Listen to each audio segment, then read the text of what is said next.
Hey YouTubers, this is going to be a update video of my Thompson Center's contender here. This is the 41 Magnum barrel on it. And I recently got a scope of a fellow YouTuber, Glockster42, and I said I'd do a thank you, so thanks for that. I was waiting for some parts to come, and I ordered some rings, and I got a couple of scope mounts. Now I got these actually from a Canadian dealer. I've been finding that contender parts a little bit hard to find.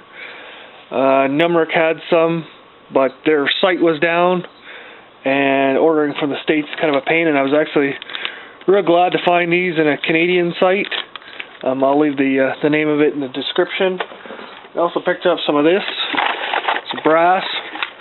This is 9mm Largo brass.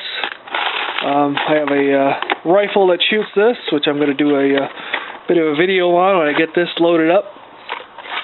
And yeah, so I'm going to mount this scope and see what it looks like. So if you've never seen one of these before, or you don't know a lot about them, to change the barrels it's real easy. All you do is take out the fore end screws, take that off, and there's a pin right there.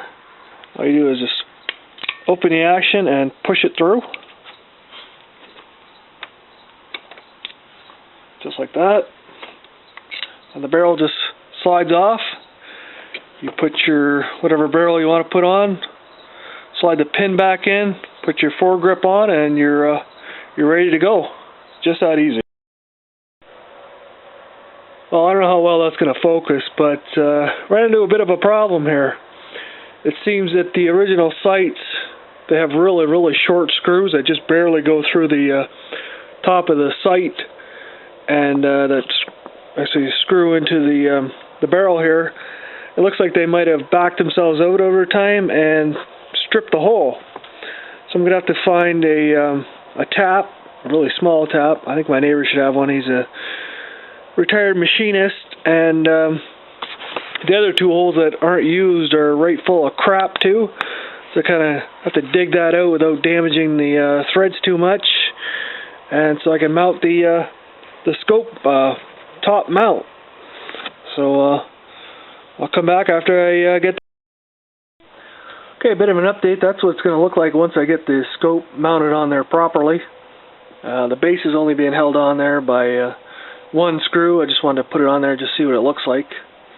Finding the proper tap for that screws kind of becoming a bit more difficult than I thought. It's a really small 6x48.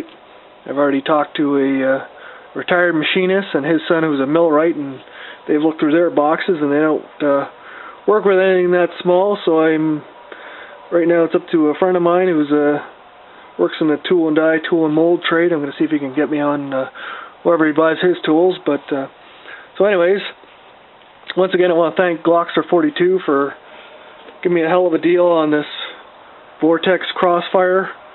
It's a, see it there, that's the model, 2x20 extended eye relief, and yeah, give me a deal on that, so thanks for that. And so like I said, finding parts for this is a little more difficult than I thought, but I'll put where I got these ones. I picked up two mounts.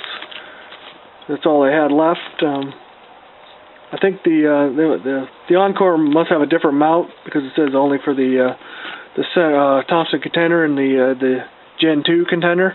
But anyways, the one I'm using is an actual Thompson contender. I don't think it's going to focus on the part number, but anyways, it's 9893 top mount scope base, and it's made in the USA.